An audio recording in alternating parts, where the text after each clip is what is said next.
مفتی صاحب یہ عبد مالک اٹک سے پوچھ رہے ہیں کہ یہ ڈائریکٹ اپلیکیشن سے جو ارننگ ہوتی ہے تو وہ لینا جائز ہے؟ بس یہ تو ایک بہت ہی عام سوال ہے. آن لائن اپلیکیشن سے اب کمائی جائز بھی ہو سکتی ہے ناجائز بھی ہو سکتی ہے. اصولی بات یہ ہے کہ اگر حقیقی معاملہ ہو، حقیقی خرید و فروخت ہو کہ آپ نے واقعتاً ایک چیز خریدی ہے، ایک چیز آپ کے پاس موجود ہے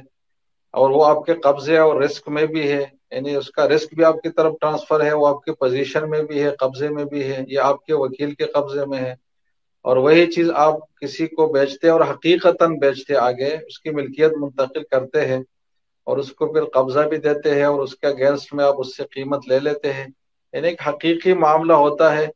فرضی معاملہ اور سٹہ بازی کی کوئی صورت نہیں ہے. اور جو چیز آپ بیچ رہے ہیں وہ شرعاً اس کا استعمال جائز بھی ہو. تو اگر حقیقی www.dasiquran.com تجارت ہو رہی ہے تو آن لائن آف لائن سے کوئی فرق نہیں پڑا، وہ جائز ہے. اور اگر حقیقی تجارت نہیں ہے، جیسے کہ عام طور پر فاریکس ٹریڈنگ میں ہوتا ہے اور جتنے بھی آن لائن اس طرح کے ایپس بنے ہیں ان میں بالعموم یہی ہوتا ہے کہ آپ نے ایک انویسٹمنٹ کر لیا اور اس سے ایک فرضی تجارت دکھا کر اس کی جو ہے کچھ رقم آپ کو دی گئی نفع کے نام سے، یا ڈفرینسز برابر کیے گئے کچھ مدت کے آخر میں، تو وہ پھر ایک ناجائز صورت ہوگی کیونکہ اس کے پیچھے کوئی حقیقی کاروبار نہیں ہے، وہ سٹہ بازی کی ایک صورت ہے اور رقم کو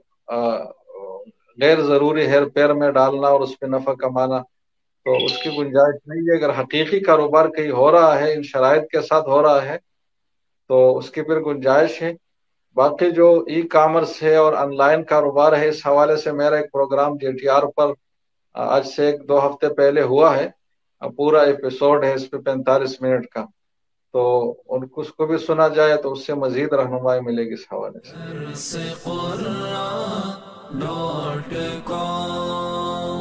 www.dasiquran.com